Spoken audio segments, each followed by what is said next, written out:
Bismillahirrahmanirrahim.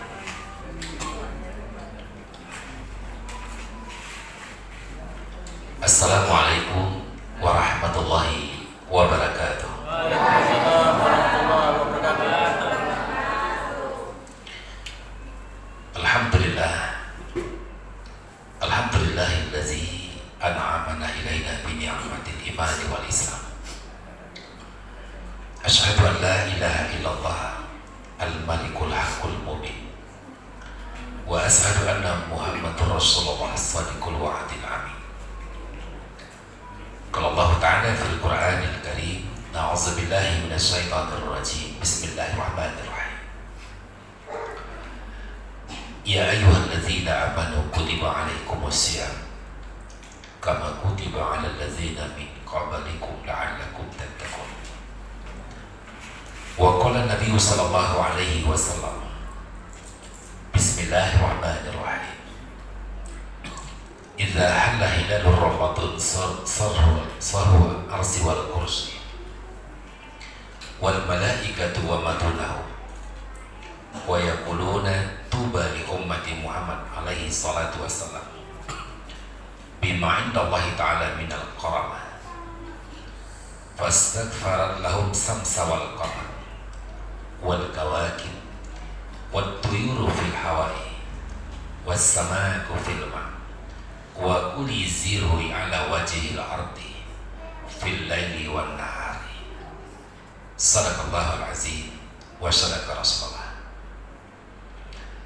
Bersyukur kita kepada Allah, alhamdulillah, yang masih memberikan kesempatan kepada kita untuk bisa menghadirkan diri kita untuk menunaikan salat fardu maghrib berjamaah. Semoga Allah Subhanahu wa taala berikan keistiqomahan dalam diri kita agar tetap cinta dengan salat berjamaah. Karena kata Rasulullah sallallahu alaihi wasallam, man shalla salawatil khamsi ma'al jamaah arba'una yawman fa adrakathu takbiratul ula ma'al imam faqad bara'ataini bara'atu minan nifaqi wa bara'atu minan nar. Siapa yang melaksanakan salat 5 waktu dengan cara berjamaah selama 40 hari, kemudian memperdapat ia akan takbir yang pertama bersama imam, maka Allah berikan mereka 2 kebebasan. Pertama, terbebas daripada sifat munafik, dan yang kedua terbebas daripada azab api neraka. Berselawat kepada baginda Rasulullah sallallahu alaihi wasallam. Allahumma shalli ala sayyidina Muhammad wa ala ali sayyidina Muhammad. Semoga kita semua mendapatkan syafaatnya di yaumil mahsyar. Amin ya rabbal alamin.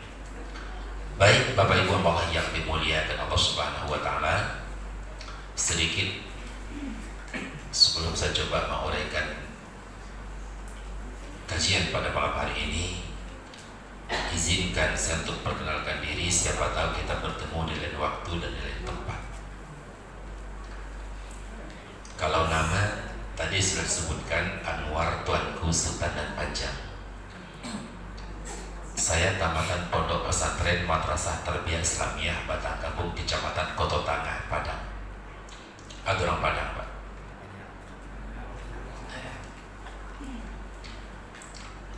Masuk ke pondok pesantren tahun 91 dan meninggalkan pondok tahun 2000. Sebentar di pondoknya, 9 tahunnya. Kemudian tahun 2005 kembali ke pondok sampai 2006, 2007 kembali ke Pekanbaru. Selama perjalanan mengisi wirid pengajian, ada berapa banyak keluhan dari jamaah. Pak Tengku, ya, kami ingin juga anak kami sekolah mondok, tapi kami biaya nggak punya. Maka semenjak itu saya berazam dalam diri, punya keinginan, ya Allah, berikan hamba kesempatan ya Allah, membangun sebuah pondok pesantren, tapi khusus untuk anak yatim dan duafa. Alhamdulillah, ini baru diijabah oleh Allah. Kurang lebih mulai dari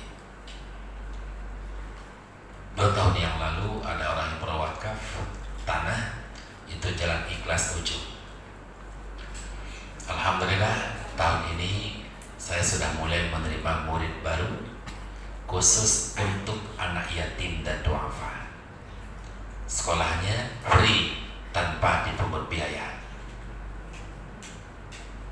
Ya. Bahkan semua kebutuhan santri insya Allah kami yang menyediakan, mulai dari pakaiannya, makannya, semua kebutuhannya insya Allah kami yang akan memikirkan. Jadi kalau ada anak-anak yatim di lingkungan kita ingin sekolah mondok, silahkan antarkan ke pondok pesantren Safawatul Hufaz.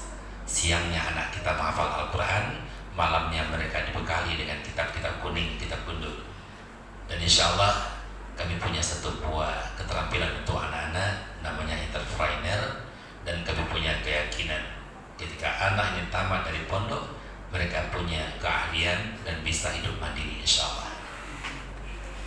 Jadi mohon doa dan dukungan dari Bapak Ibu jamaah, semoga ini bisa berlanjut dan semoga kami tetap istiqomah insya Allah. Baik Bapak Ibu Allah yang dimuliakan Allah, tidak berapa hari lagi kita akan ditinggalkan oleh bulan Sya'ban dan kita akan masuk bulan Ramadan. Mulai senang hati datang bulan Ramadan Ibu. Alhamdulillah. Andaikan saya bertanya, kenapa Bapak Ibu senang? Saya yakin jawabannya berbeda-beda. Tapi insya Allah malam ini akan kita satukan. Kenapa saya katakan jawabannya berbeda? Ketika kurang lebih 8 tahun saya jadi garin masjid Bapak Ibu, setiap datang bulan Ramadan saya selalu bertanya kepada jamaah-jamaah di lingkungan masjid, Uni, senang tak hati datang bulan puasa? Senang Bu ya. Bu, senang tak hati datang bulan Ramadan? Senang Bu ya. Apa yang membuat ibu senang? Apa yang membuat hati Uni senang? Jawabannya ada satu jawaban yang sangat berkesan. Apa kata beliau?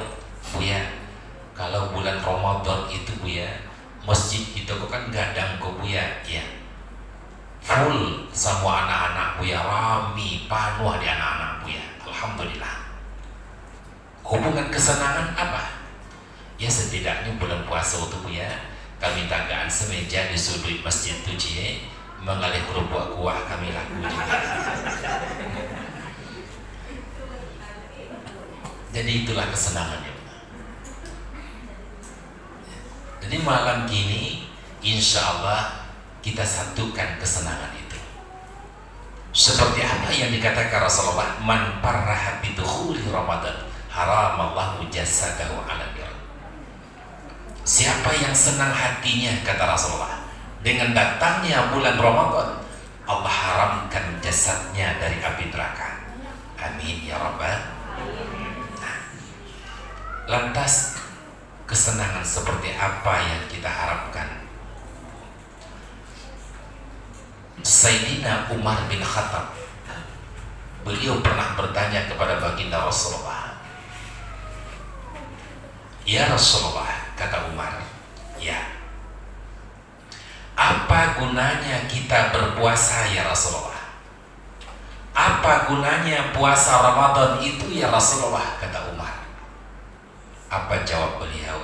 Umar, sesungguhnya puasa Ramadan yang kita dirikan itu wahai Umar, itulah salah satu dan satu-satunya, kata Rasulullah, yang sanggup menghancur dan meleburkan semua daging haram yang pernah ada di tubuh kita.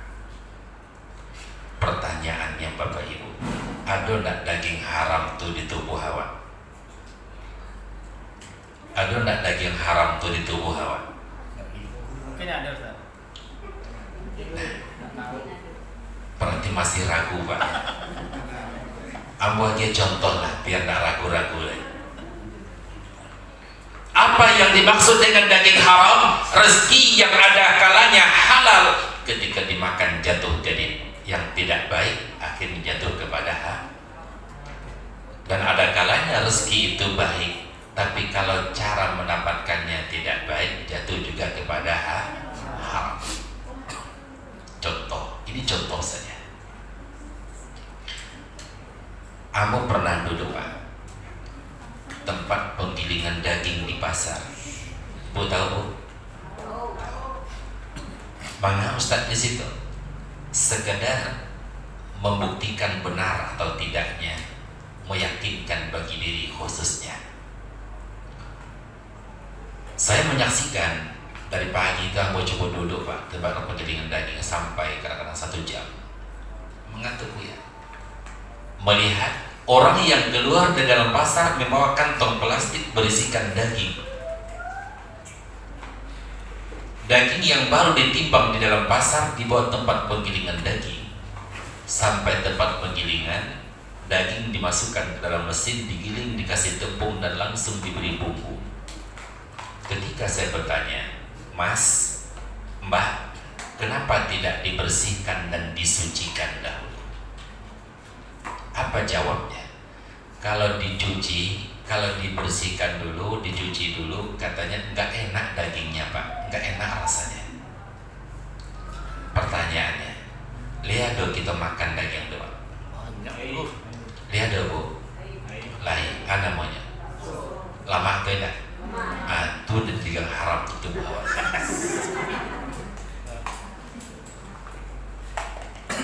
Nah, ada yang ngaku enggak deh.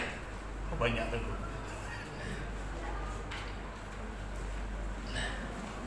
Apalagi memakan makanan yang subhat. Apa itu subhat? Barang nanak jaleh.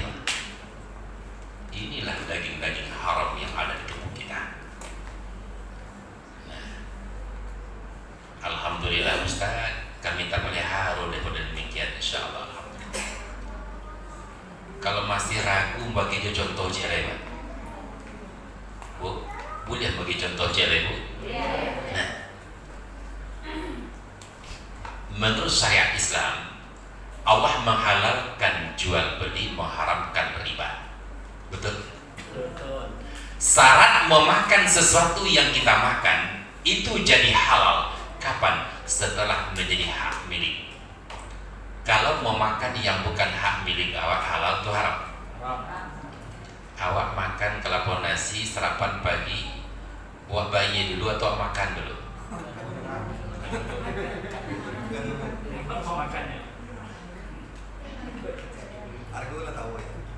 Ya, taruhlah harago lah tahu. Kan menurut hukum fikih syarat jual beli itu kan ada ijab kabul dulu, baru jadi hak milik, baru punya awak. Maka benarlah orang-orang Yahudi melanjut awak makan KFC bayi dulu baru.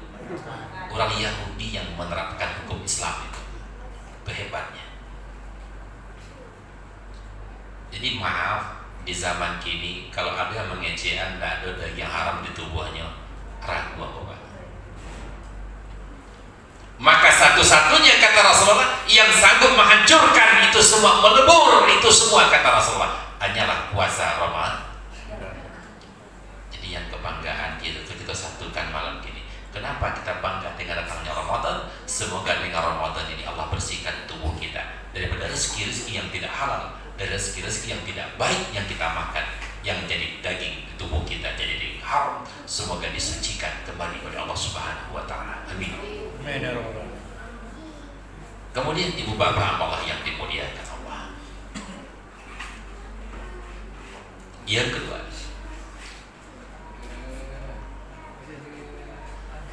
apa yang membuat kita bangga dengan datangnya Ramadan Bapak Ibu? Mohon maaf.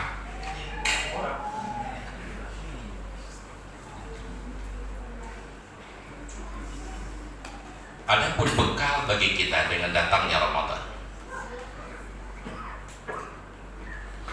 Dikatakan oleh Rasulullah SAW, yang membuat kita bangga dengan datangnya Ramadan, li'annal hasanah fihi mujtami'ah, wa ta'atu maqbulah, wa da'watul mustajabah, wa dzunuba maghfurah, wal jannatu mustaqatul lahu.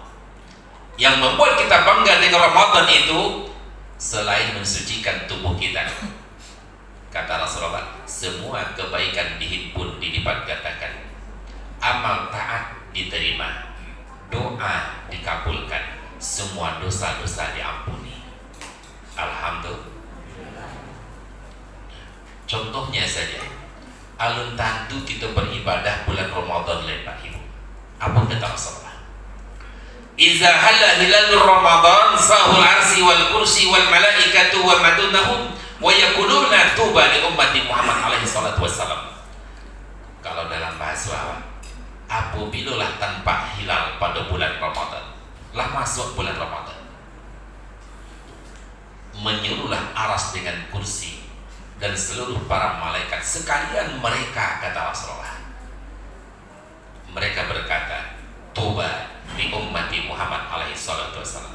Beruntung umat Nabi Muhammad sallallahu alaihi wasallam. Termasuk awak tidak? Insyaallah.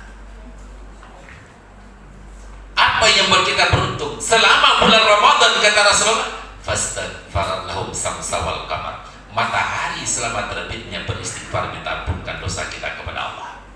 Terbenam matahari terbit bulan, bulan pun selama Ramadan beristighfar minta ampunkan dosa kita kepada Allah.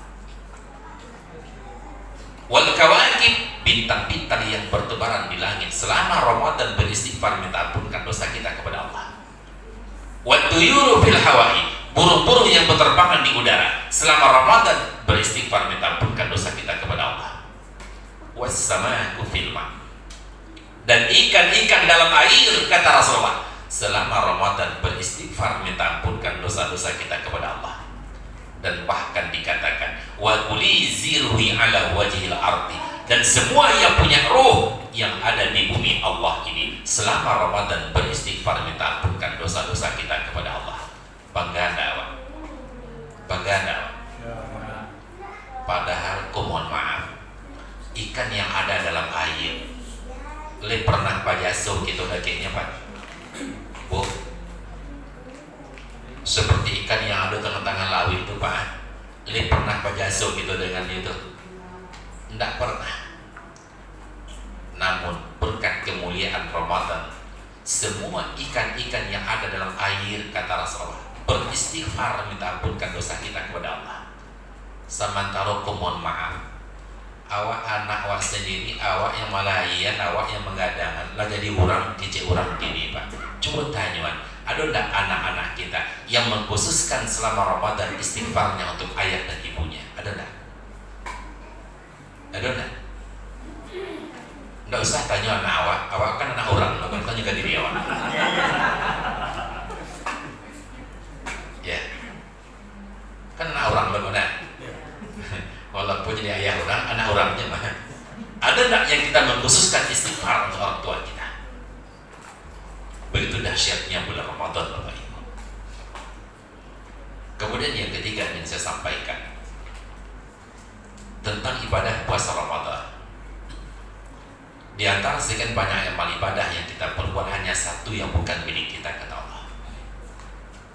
Ketika Bapak Ibu sholat untuk kita bersedekah untuk kita baca Quran untuk kita. Bapak Ibu pergi umrah, Bapak Ibu pergi haji, umrah dan haji adalah untuk kita. Ada satu ibadah yang bukan untuk kita, kata Allah. Apa itu? Kullu amal ibni adam lahu ila saum fa innahu li wa ana ajzibi. Seluruh amal ibadah anak cucu Adam itu, kata Allah, semuanya adalah untuknya. Ada istisna, ila, dikeluarkan dari yang banyak itu, kecuali satu, kata Allah, yang bukan miliknya, as-saum, puasa. Puasa itu tidak punya awak tuh depan. Fa innahu li wa ana ajzibi. Puasa itu milikku, kata Allah, dan akulah yang berhak memberikan nilai. Makanya di antara sekian banyak ibadah yang kita kerjakan, hanya ibadah puasa yang kita tidak bisa menilainya, Pak. Kalau yang lain itu bisa dinilai, ya. Tapi puasa udah bisa dinilai. Oh, nampak dewa ibu-ibu selama Ramadan karena dia cuma ludah setiap hari. Lalu bisa kita menilai, biar rancak pada puasa ibu kok tak batu tengok tu malu dah setiap hari. Lalu tentu dia orang malu dah karena tak puasa gitu. ampak lo apa-apa lah pacah-pacah bibinya di Masya Allah. Hebat banget lah puasa apa benar betul kan untuk pacah-pacah bibinya. Mohon maaf Pak, puasa yang tidak bisa kita menilai, yang lain bisa dinilai. Kenapa? Karena itu milikku kata Allah. Maka kata Rasulullah SAW, banyak umatku yang berpuasa pada bulan Ramadan hanya mendapatkan lapar, haus dan dahaga, namun tidak mendapatkan apa-apa insya Allah. Nah, kita tidak ingin atau itu dapat ini. Jangan sampai yang kita dapatkan haus dan lapar. Kau dapat puasa kita, kau sampaikan kepada Allah. Tentang puasa Ramadan ada dua hal yang perlu kita jaga. Yang pertama agar jangan sampai batal puasanya. Yang kedua jangan sampai hilang pahalanya. Kadang-kadang awak bangga awak Pak, ya alhamdulillah Ramadan kini kau full puasa awak. Tidak ada yang puasa full. Tapi mereka lupa. Memang puasa tidak batal, tapi pahala tidak ada. Nah, aku ingin mengingatkan, salah satu yang menghapus semua kebaikan bukan hanya puasa saja Bapak Ibu, bukan hanya puasa saja. Rasulullah SAW menyebutkan sittatul asya'u tuhbitul amal. Ada 6 perkara kata Rasul yang menghapus segala amal kita. Lihat doanya pada awalnya bisa doanya Pak. Ya, bukannya puasa saja. Salah satu diantaranya istighadu bi uyubil khalqi, orang yang bimbang untuk menceritakan kejelekan orang lain.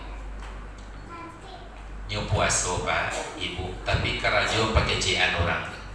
Puasa tidak batal, tapi pahalanya tidak ada. Ada tidak tuh? Ada tidak? Nah, contohnya, mohon maaf. Dalam Al-Quran yang kita sebutkan tadi, ya ayyuhalladzina amanu kutiba alaikumussyam, wahai orang-orang yang beriman kata Allah, diwajibkan atasmu berpuasa. Ya. Dalam ayat ini disebutkan yang wajib berpuasa itu yang pertama orang yang kedua beriman.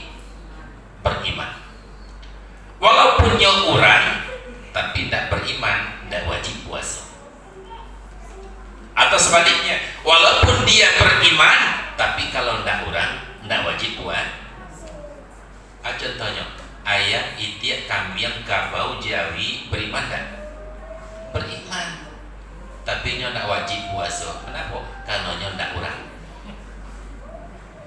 Betul Bapak Ibu? Jadi kalau nampak bulan Ramadan bisu, nampak itiak minum teh talur pagi dan berak lo. Ya.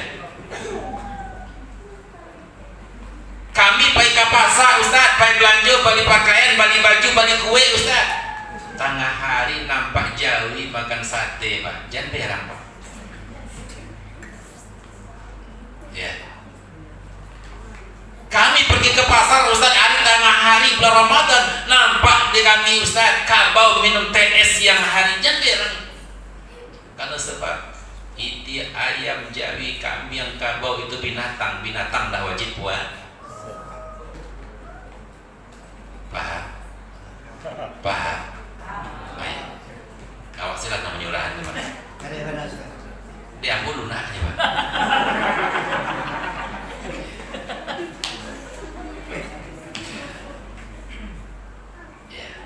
Tapi kalau berkecet orang tak biasa, orang tak puasa itu binatang itu berkarya begitu. Kita bukan udah ngecet itu dah. Yang ngambil kecian, ya. Kalau bakso bok kambing, kabau makan siang jenderang. Kan sebab kalau kabau itu binatang, ya binatang tak wajib puasa. Oh nampak deh kami siang-siang kambing merokok Ustaz ke dia sana.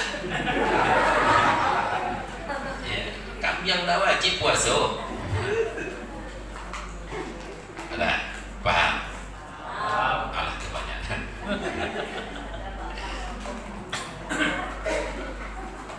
Ibu dan bapak apalah yang dimuliakan Allah. Kemudian yang keempat tentang Ramadan. Apa kata Rasulullah? Yarfa'u Rafa'allahu ta'ala 'abdi bin nawafil, kata Rasulullah. Sesungguhnya Allah mengangkat derajat hamba-hambanya dengan apa? Dengan ibadah-ibadah sunnah. Bukan ibadah wajib, ibadah sunnah. Kalau ibadah wajib pula biasa kamu apa? Contoh dalam kitab Surah Shalikin dikatakan, as-salatu maktubah kal mizan wa man awfa faqad awfa. Salat yang diwajibkan itu laksanakan seperti timbangan, kata Rasulullah. Siapa yang menyempurnakan salatnya, dialah yang menyempurnakan timbangannya. Artinya apa? Baik atau tidaknya ibadah kita, apapun bentuk ibadah awak, penimbangnya adalah salat. Kalau salat awak 5 waktu awak tak jaleh, berapapun banyak ibadah awak yang lain, mohon maaf Pak Ibu, kalau timbangan awak rusak, apapun yang ditimbang tak ada yang akur tu Pak Jauh sana. Betul tak? Maka jangan bangga dengan ibadah-ibadah wajib, sebab yang meninggikan derajat kita, memuliakan kita bukan ibadah wajib, tapi maaf jadi tinggal pula. Kecil Ustaz yang meninggikan derajat wakon daripada wajib dan sunat yang ditinggalkan wajib. Itu balik. Ibadah yang wajib itu adalah ibaratkan timbangan. Itulah yang akan menimbang segala-galanya, mensahkan bagi yang lain. Maka yang mampu meninggikan derajat kita apa, kata nawafil, segala yang sunat-sunat. Maka mohon maaf membahas tentang hadis, man qama Ramadan imanan wa ihtisaban ghufirallahu dzunubahu ma taqaddama min dhanbi. Siapa yang mendirikan Ramadan penuh dengan keimanan dan keikhlasan, Allah ampuni dosa-dosanya yang telah berlalu. Kalau kami mengaji di pondok Bapak Ibu, koma itu maknanya berdiri, artinya apa? Salat. Jangan panggala wah kami puasa kami full Ustaz, nak ada yang kosong dan yang bolong satu pun no. Likit sembilan tarawih, nak ada Ustaz. Jangan harus sampai kampunan Pak. Karena makna koma Ramadan itu adalah tolak malam Pak. Bu. Jadi jangan hanya bangga dengan puasa saja, maka dirikan Ramadan malamnya dengan tarawih. Alhamdulillah masjid kita pun kalau tarawih di Panu Pak. Di Panu. Alhamdulillah. Ditampai aku mau tujuannya. Alhamdulillah Panu. Ya. Beko lah separuh, beko tinggal imam. Ya. Ya. Padahal kalau kita tahulah apa kata Rasulullah, "Lau ta'lamu ummati ma fi Ramadan latamannu an takuna sanata kullaha Ramadan," kata Rasulullah. Jikalau tahu umatku apa yang ada pada bulan Ramadan, pasti mereka berharap bulan yang 12 bulan itu dijadikan bulan Ramadan keseluruhan. Seharusnya tambah yakin kita beribadah Pak. Mulai dari separuh Ramadan itu tambah yakin, tambah rame masjid seharusnya. Tapi tak balik Pak. Ditambah amro. Ya, semakin kau ujung Ramadan itu tinggal imam di Bilal jadinya. Ya. Lalu coba kita lihat lain. Ibadah-ibadah sunnah apa contohnya yang mampu meninggikan derajat kita? Ya. Contoh ya, ini contoh saja tentang ibadah-ibadah sunnah. Kita mulai dari hal yang terkecil. Apa kata Rasulullah? Kita niat makan sunat tak baca bismillah, niat minum sunat tak baca bismillah, mau mulai satu pekerjaan sunat tak baca bismillah. Dan bahkan kata Rasulullah, kullu amrin zibalin la yubda'u fihi bismillah fahuwa ajazam. Tiap-tiap pekerjaan yang bermanfaat, kata Rasulullah, tanpa dimulai dengan bismillah, putus dari rahmat Allah. Padahal kan sunatnya tuh, tapi kok dibaca lo sunatnya tuh Pak, nilainya sangat luar biasa. Contoh dalam kitab Surah Shalikin yang pernah mau baca Pak, salah satu kitab yang dikutip dalam kitab Yahya Ulumuddin karangan Imam Al-Ghazali. Dalam kitab terjelaskan, sesungguhnya Allah Subhanahu wa taala punya nama 3000 nama. Lihat pada 2000 itu Pak. Lihat pada 2000 itu dewa Bu. Nama Allah nanti 3000 itu lihat pada dewa. Mau bacaan malam kini mau kita bacanya beko. Ya. Mana yang 3000 itu Ustaz? 1000 nama yang hanya diketahui oleh para nabi dan rasul. Kemudian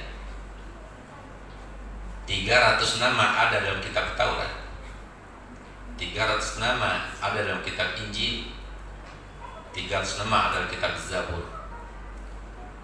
Kemudian ulangi, 1000 nama yang hanya diketahui oleh para nabi, 1000 nama yang hanya diketahui oleh para rasul. 300 dalam kitab Taurat, 300 dalam kitab Injil, 300 dalam kitab Zabur, 99 dalam Al-Quran. Berapa jumlahnya baru? 2999. Sementara Allah punya nama 3000 nama. Mana cik lain mengkau jadinya 3000? Dalam kitab Surah Al-Qur'an dikatakan, ketika kamu mengucapkan Bismillahirrahmanirrahim, maka saat itulah kamu telah membaca nama Allah 3000 nama. Gadang padilah Bismillah. Kurang kini malih nama baca Bismillah coba. Kau mohon maaf. Ambo waktu mulai pertama tinggal di perumahan dulu, Pak, itu hampir setiap malam kau terangan bunyi-bunyian di rumah Ambo, Pak. Suara bunyi-bunyian tahu enggak maksudnya? Ada suara anak menangis di belakang dapur tiap malam. Di kebetulan waktu itu Ambo pulang pengajian, pulang waktu itu jam setengah 12 malam.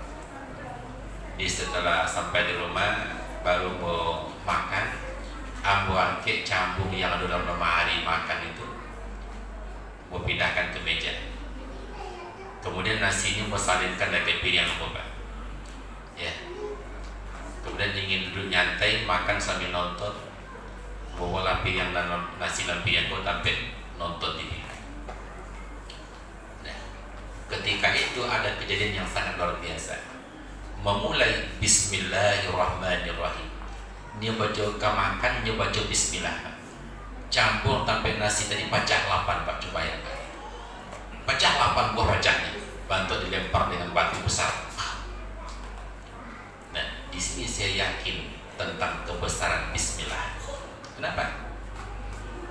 Ketika kita makan, andai kata ada jin di saat itu, ya, di saat kita baca Bismillah, Pak, disitulah saatnya kita menghancurkan mereka. Dan itu kan contoh. Lalu apalagi contoh yang lain tentang ibadah sunnah? Contoh di salat tarawih, Pak. Nah, Bu, habis waktu.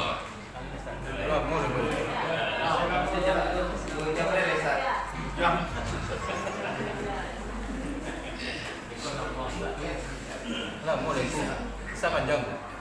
Kisah panjang. Oh itu. Mungkin lama. Contohnya saja di salat tarawih ada beberapa kalimat-kalimat tasbih, ada beberapa kalimat-kalimat zikir yang kita dituntut oleh imam kita. Andaikan kita tahu keistimewaannya, aku yakin, Pak, bukan hanya di bulan Ramadan saja, di luar Ramadan kita tak akan pernah meninggalkannya. Contoh, pernah tak kita dengar imam atau bilal mengucapkan kalimat seperti ini? Fadlan minallahi wa ni'mah wa maghfiratan wa rahmah. Pernah? Pernah? Kalau memang pernah, apa sambungannya, Pak? Masya Allah. La ilaha illallah wa la syarika lah, lahu mulku wa lahul hamdu yuhyi wa yumitu wa huwa ala kulli syai'in qadir.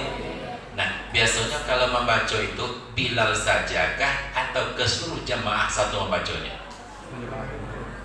Nah, kalau seandainya tahun-tahun yang lalu yang membaca Imam dan Bilal saja, aku mengajak, Pak, mulai dari Ramadan besok semua jamaah baca sama-sama. Jangan biarkan Imam dan Bilal saja beribadah. Awak ke masjid beribadah lemah, Bu. Baca sama-sama. Fadlan minallahi wa ni'mah wa maghfiratan wa rahmah. Baca sama-sama.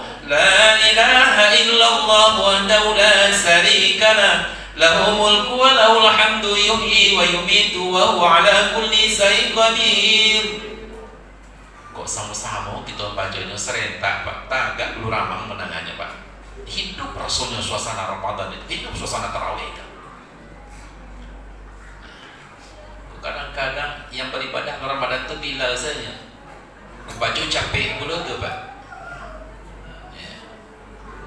Apa kata Rasulullah? Man qala la ilaha illallah wahdahu la syarika lah, lahul mulku wa lahul hamdu yuhyi wa yumitu wa huwa ala kulli syai'in qadir, ghufirallahu dzunubahu 50 sanah.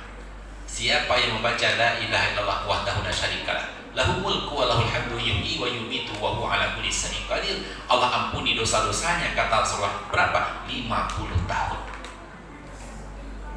Jadi tak bulan Ramadan saja Pak, di luar Ramadan pun kita baca.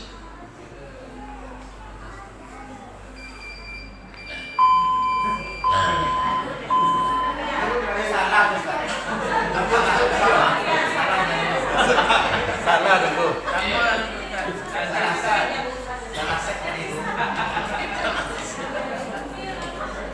Kota baca ya. Kemudian ada tak kita dengar Bilal mengucapkan kalimat begini, Subhana malikil ma'bud, Subhana malikil mawjud, Subhana malikil hayyil ladzi la yanamu wa la yamutu wa la yafutu abada. Asalnya Subuhun qudusun rabbuna wa rabbun wal malaikati wa ruh. Baik. Nah, kalau membacakan sejarah kalimat itu Pak, sia yang membaca dahulunya Pak maka itu terbit bacaan. Ya, mohon maaf. Ya. Karena waktu kita terbatas. Padilahnya sajalah membaca Pak. Apa kata Rasul? Andaikan engkau punya emas sebesar bukit Uhud, kata Rasulullah, 50 kali besarnya bukit Uhud dijadikan bukit emas, kamu yang punya, kata Rasulullah. Lalu kau sedekahkan semuanya kepada fakir miskin, niscaya belum sanggup membandingi pahala baca tasbih subuhun kudusun rabbuna wa rabbun wal malaikatu wa ruh. Dewa lama sepentinggal dewanya Pak. Kadang-kadang ada cecek masjid, cecek surau, cecek musala. Kadang-kadang nyolanya baca juga tapi tak jaleh bacaannya. Tak jaleh. Kawak pun di belakang, makmum di belakang kebingungan, kan dibaca nih Pak. Soalnya cuma tak jaleh. Jadi kalau Ramadan itu ibadah kita semua cukup jaleh-jalehan, biar ikut beribadah kita keseluruhan. Kadang-kadang banyak kulit pujuk gitu. Coba jaleh. Subhana malikil ma'bud, Subhana malikil mawjud, Subhana malikil hayyil ladzi la yanamu wa la yamutu wa la yafutu abada, Subuhun qudusun rabbuna wa rabbun wal malaikatu war ruh. Kok sarentak kita baca, Masya Allah. Sanang nanti hidup Ramadan. Kemudian ditambah pula dengan kalimat tasbih, Subhanallah walhamdulillah wa la ilaha illallah wallahu akbar wa la haula wa la quwata illa billahi al-aliyyil azim. Lihat itu. Lain. Itu bukan seketik nilainya Pak. Alo kecil Nabi Pak. Man qala subhanallah walhamdulillah la ilaha illallah allahu akbar faqad hajjata wal umrata. Siapa yang baca subhanallah walhamdulillah la ilaha illallah allahu akbar, maka sesungguhnya dia telah haji dan umrah, kata Rasul. Ya awak bertinggal-tinggal sedawanya rugi awak Bapak. Ya. Jadi besok kita bacalah, kita hidupkan Ramadan itu dengan yang sunat-sunat, perbanyak yang sunat-sunat. Belum lagi salawat. Nah, lihat bagi salawat ya Pak. Lihat bagi salawat Bu.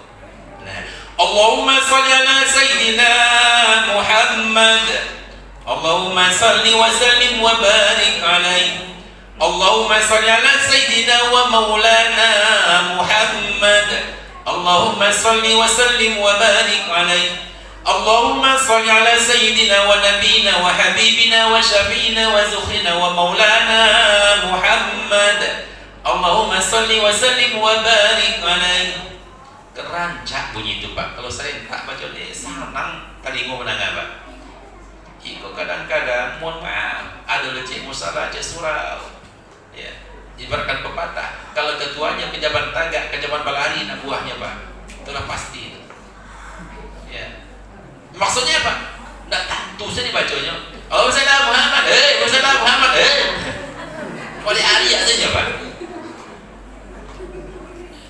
jalin. Jadi kalau bilangnya terburu-buru, Allahumma shalli ala Muhammad, Allahumma shalli ala Muhammad, Allahumma shalli ala Muhammad, capek lah gitu. Jadi seolah-olah Ramadan itu untuk main-main. Padahal Ramadan itu tempat kita panen ibadah. Jadi kalau baca lu fadilah salawat, mohon maaf, udah joki bukan tuh gitu nama. Tak apa isawab ini nama. Nah, contoh, ya tentang salawat. Kalau bisa bukan hanya Ramadan saja, setiap hari, Pak. Apa kata Rasulullah? Atani Jibril wa Mikail wa Israfil wa Israil wa qala ya Rasulullah, man shalla 'alaika fi kulli yawmin 10 maratan. Dalam bahasa salawat, datang kepadaku malaikat Jibril, Mikail, Israfil, Israil, semuanya 4 malaikat datang bersamaan dan berkata, ya Rasulullah, siapa yang berselawat kepada engkau ya Rasulullah 10 kali setiap hari. 10 kali itu hari jadilah namanya balik-balik lidahnya itu Pak. Tolong 10 kali itu hari, tolong usahakan. Apa kata malaikat Jibril? Ana akhudzu biyadi wa marhu 'ala sirat. Siapa yang berselawat kepada engkau ya Rasul 10 kali setiap hari akan kugenggam tangannya, kata Jibril, ku antarkan dirinya nanti ketika melintasi siratan mustaqim. Alhamdulillah. 10 kali dia itu hari lah. Dan apa kata malaikat Mikail?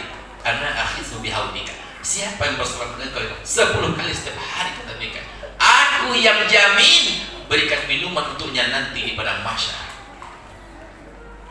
Padang mahsyar itu lah mau sebentar Pak. Kalau mau baca dalam kitab Sirrus Salikin Pak, kata malaikat Jibril, nanti kita di padang mahsyar 8.000 tahun lamanya. Malah mau bodoh gini. Kini 50-60 tahun ini juga rumah seranca-ranca. Di padang mahsyar tak ada rumah ranca loh Pak. 8.000 tahun. Lapar tidak ada yang bisa dimakan, haus tidak ada yang bisa diminum, dan satu-satunya orang yang tidak pernah haus nanti di hari kiamat, kata Mikail, dia yang banyak selawat kepada engkau ya Rasulullah. Oh, kadang-kadang barik nanti dah baca selawat tu Pak. Terus baca selawat ya. Dan kemudian kata malaikat Israfil, apa kata beliau? Ya Rasulullah, siapa yang berselawat kepada engkau ya Rasulullah? Ana asjudu lillah ma'irfa'u ra'si hatta yaghfira lahu. Siapa yang berselawat kepada engkau yang 10 kali setiap hari, aku akan sujud kepada Allah, takkan pernah aku angkat kepalaku, kata malaikat Israfil, sebelum Allah mengampuni dosa-dosa orang yang berselawat kepada aku. Mengejek malaikat Israfil, malaikat pencabut nyawa. Anna aqbidu ruhahu kama qabadatu ruhul anbiya'i alaihi salatu wassalam. Siapa yang berselawat kepada engkau ya Rasul 10 kali setiap hari, akan kugenggam rohnya seperti aku menggenggam roh engkau ya Rasulullah sallallahu alaihi. Cobalah besok itu terangan nama Nabi Pak dibaca, cobalah serentak ini dengan semarakkan, hidupkan dengan selawat. Allahumma shalli ala sayyidina Muhammad, Allahumma salli wa sallim wa barik alaihi. Jadi kalau serentak kita baca hidup rasanya Ramadan ya. Terakhir sebagai penutup, karena ibadah Ramadan ibadah yang langsung dengan Allah, maka mohon maaf, semua ibadah yang berhubungan dengan Allah takkan pernah sampai dan takkan pernah terima oleh Allah Subhanahu wa taala apabila kita tidak mampu memperbaiki hubungan kita sama manusia.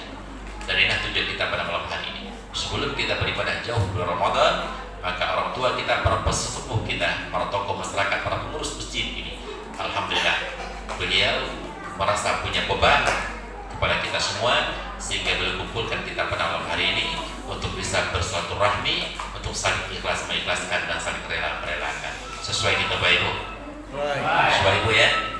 Jadi kalau ada salah orang dakiawan, kita maafkan. Andai kata ada salah daki orang, kita pun minta maaf. Jangan kita takut dan kita ragu untuk minta maaf. Sesuai Bapak Ibu? Kadang-kadang aku selalu dengan ibu Bapak. Jauh sebelum datang bulan Ramadan, melalui media sosial, tadi masuk orangnya Pak, lah minta maaf dulu. Alumni padahal 50 tahun udah benar selalu minta maaf. Iya Bu. Ada yang bawa sedih sih. Apa yang buat Ustaz sedih? Suaminya di pangkat tiaknya tinggal tiap hari Pak. Lah kan dipacarin lo tiap hari itu udah pernah minta maaf coba ya. Jadi sebelum kita memberikan maaf dan minta maaf pada orang lain, bagi para istri-istri tolonglah ya, pulang kita dari masjid ke Bego, tolong cari suami. Maksudnya temui suami awaknya salah satu. Temui suami kita, mintalah maaf kepadanya. Suai? Alhamdulillah banyak maaf. Bila taufik wal hidayah. Assalamualaikum warahmatullahi wabarakatuh. Waalaikumsalam.